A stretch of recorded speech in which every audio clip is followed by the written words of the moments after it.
আসন্ন নির্বাচনকে সামনে রেখে যুক্তরাষ্ট্রে বেশ উত্তপ্ত পরিবেশ বিরাজ করছে। বাইডেন ট্রাম্প দুই ঘোর প্রতিদ্বন্দ্বীর প্রতিযোগিতামূলক সংঘাত ইতোমধ্যেই শুরু হয়ে গেছে। তবে এই প্রাক নির্বাচনী আবহের মধ্যেই ঘটে গেল এক মর্মান্তিক ঘটনা। যুক্তরাষ্ট্রের সাবেক প্রেসিডেন্ট ডোনাল্ড ট্রাম্পের উপর গুরুতর হামলা হয়েছে। স্থানীয় সময় শনিবার সন্ধ্যা ৬টা ১৫ দিকে পেনসিলভানিয়ার এক নির্বাচনী প্রচারে এ ঘটনা ঘটে। হামলাকারীর গুলিতে আহত হয়েছেন ট্রাম্প। সন্দেহভাজন হামলাকারী পুলিশের গুলিতে নিহত হয়েছেন। একজন সমর্থকও নিহত হয়েছেন বলে জানিয়েছে জেলা অ্যাটর্নি রিচার্ড গোল্ডিঞ্জার। হামলার একটি ভিডিও ইতোমধ্যে সামাজিক যোগাযোগ মাধ্যমে ছড়িয়ে পড়েছে। তাতে দেখা গেছে ট্রাম্প মঞ্চে দাঁড়িয়ে বক্তব্য দিচ্ছেন। এমন সময় হঠাৎ সজোরে গুলির শব্দ হয়। সঙ্গে সঙ্গে মঞ্চে বসে পড়েন ট্রাম্প। এ সময় তার সমর্থকদের প্রবলভাবে চিৎকার করতে শোনা যায়। এরপর সিক্রেট সার্ভিসের সদস্যরা ট্রাম্পকে দ্রুত একটি গাড়িতে তোলেন। এ সময় ট্রাম্পের কান ও গাল বেয়ে রক্ত পড়তে দেখা যায়। ওই গাড়িতে তাকে প্রাথমিক চিকিৎসা দেওয়া হয়। ট্রাম্পের প্রচার শিবির বলেছে, সাবেক মার্কিন প্রেসিডেন্টকে চিকিৎসা দেওয়া হয়েছে, তবে তাঁর আঘাত তেমন গুরুতর নয়। একজন প্রত্যক্ষদর্শী বলেছেন, ট্রাম্প মঞ্চে ওঠার কিছুক্ষণ পরেই পাশের একটি ভবনের ছাদে ওঠেন সন্দেহভাজন হামলাকারী। তার হাতে একটি রাইফেল ছিল। এ নিয়ে হোয়াইট হাউসের পক্ষ থেকে এক বিবৃতিতে বলা হয়েছে, আজ রাতে প্রেসিডেন্ট ওয়াশিংটন ডিসিতে এবং আগামীকাল সকালে হোয়াইট হাউসে ফিরবেন। তিনি নিরাপত্তা কর্মীদের কাছ থেকে হামলার তথ্য নেবেন। ট্রাম্পের উপর হামলার ঘটনায় মার্কিন প্রেসিডেন্ট জো বাইডেন এক বিবৃতিতে বলেছেন, পেনসিলভানিয়ায় ডোনাল্ড ট্রাম্পের সমাবেশে গুলি চালানোর বিষয়ে আমাকে অবহিত করা হয়েছে। আমি কৃতজ্ঞ যে ট্রাম্প ভালো ও নিরাপদ আছেন। আমি তার জন্য এবং তার পরিবারের জন্য ও সমাবেশে যারা ছিলেন তাদের জন্য প্রার্থনা করছি। আমরা আরও তথ্যের জন্য অপেক্ষা করছি। হালের বেশ বিতর্কিত এই মার্কিন প্রেসিডেন্ট বলেন, যুক্তরাষ্ট্রে এই ধরনের সহিংসতার কোনো স্থান নেই। আমরা এ ধরনের ঘটনা মেনে নিতে পারি না। এর নিন্দা জানাতে এক জাতি হিসেবে আমাদের ঐক্যবদ্ধ হতে হবে। বাইডেন আরও বলেছেন, হামলা সম্পর্কে তাকে বিস্তারিত জানানো হয়েছে। শিগগিরই ট্রাম্পের সঙ্গে কথা বলে তার খোঁজ খবর নিতে পারবেন বলে আশা করছেন তিনি।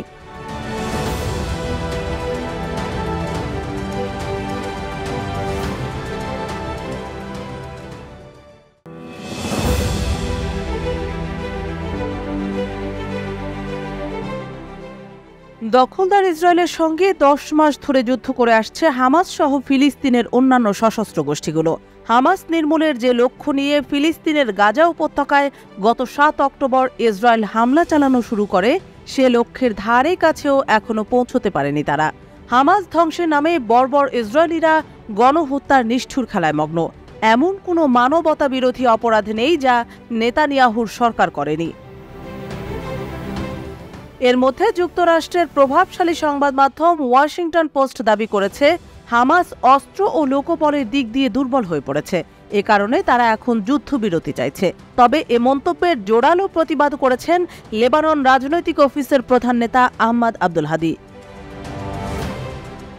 বার্তা সংস্থা এপিকে দেওয়া সাক্ষাৎকারে তিনি জানিয়েছেন, যুদ্ধের শুরুর সময়ের চেয়ে এখন ভালো অবস্থানে আছে ফিলিস্তিনি যোদ্ধারা। তিনি আরও বলেছেন, প্রতিরোধ যোদ্ধাদের জন্য সামরিক পরিস্থিতি স্থিতিশীল রয়েছে এবং তাদের অবস্থান যুদ্ধের শুরুর সময়ের চেয়ে ভালো আছে।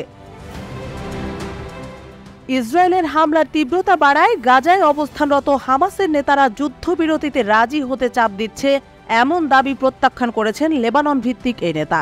এছাড়া যুদ্ধ শেষে হামাস আবারও একাই গাজা নিয়ন্ত্রণ করবে এমনটা প্রত্যাশা করছেন না বলেও জানিয়েছেন আহমাদ আব্দুল হাদি। গাজার ভবিষ্যৎ সরকার একটি ফিলিস্তিনি বিষয় হবে এবং এটি নির্ধারণ করবে। এদিকে এ মাসের শেষ দিকে চীনে নিজেদের প্রধান প্রতিদ্বন্দ্বী ফাতার প্রতিনিধির সঙ্গে হামাসের প্রতিনিধিরা সেই বহুল প্রতীক্ষিত বৈঠক করবেন বলে জানিয়েছিলেন তিনি। কিন্তু গত মাসে বৈঠকটির সময় নির্ধারণ করা হলেও এটি পরবর্তীতে স্থগিত করা হয়।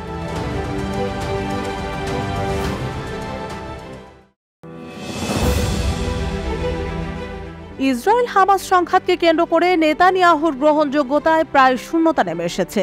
তার খারাপ নীতি এবং তার বাহিনীর বর্বরতার জেরে ফিলিস্তিন সহ সারা বিশ্বের বিভিন্ন দেশে বিক্ষোভ চলছে। একই সাথে বিক্ষোভের প্রতিধ্বনিতে ভেসে আসছে একই স্লোগান, নেতানিয়াহুর সরকারের পতন চাই। এরই ধারাবাহিকতায় হিব্রু ভাষার সংবাদ মাধ্যম মারিভ ইসরায়েলকে একটি পতনশীল সরকার হিসেবে উল্লেখ করেছে।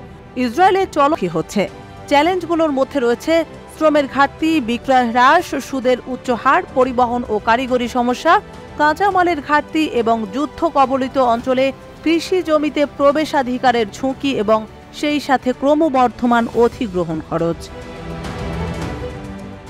এদিকে ইহুদিবাদী সূত্রে জানা গেছে, দখলকৃত ভূখণ্ডে লেবাননের ইসলামী প্রতিরোধ আন্দোলন হিজবুল্লাহর হামলা স্থানীয় ব্যবসাকে মারাত্মকভাবে ক্ষতির সম্মুখীন করেছে। কারণ হামলার কারণে হাজার হাজার বসতি স্থাপনকারীকে তাদের বসতি সরিয়ে নিতে বাধ্য করা হয়েছে। হিজবুল্লাহর সাথে উত্তেজনা বৃদ্ধির ফলে এই উদ্বেগও সৃষ্টি হয়েছে যে লেবাননের সাথে যে কোনো পূর্ণমাত্রার যুদ্ধ ইহুদিবাদী ইসরায়েলের অর্থনীতিকে পতনের অতল গহ্বরে নিয়ে যাবে। মারিফের প্রতিবেদন অনুসারে লেবাননের হিজবুল্লাহ সম্প্রতি হুদহুদ ড্রোনের সাহায্যে ধারণ করা ভিডিওর মাধ্যমে দেখিয়েছে যে তারা ইসরায়েলের জ্বালানি অবকাঠামো যেমন তেল শোধনাগার এবং গ্যাস ট্যাঙ্কগুলোতে আক্রমণ করতে পারে। এদিকে ইয়েমেনি সামরিক বাহিনীর নৌ অভিযানও ইসরায়েলের অর্থনীতি ধ্বংসে বেশ গুরুত্বপূর্ণ ভূমিকা রেখেছে। ইহুদিবাদী সূত্রের মতে ইসরায়েলের প্রধান বন্দর ইলাতের রাজস্ব উল্লেখযোগ্যভাবে কমে গেছে।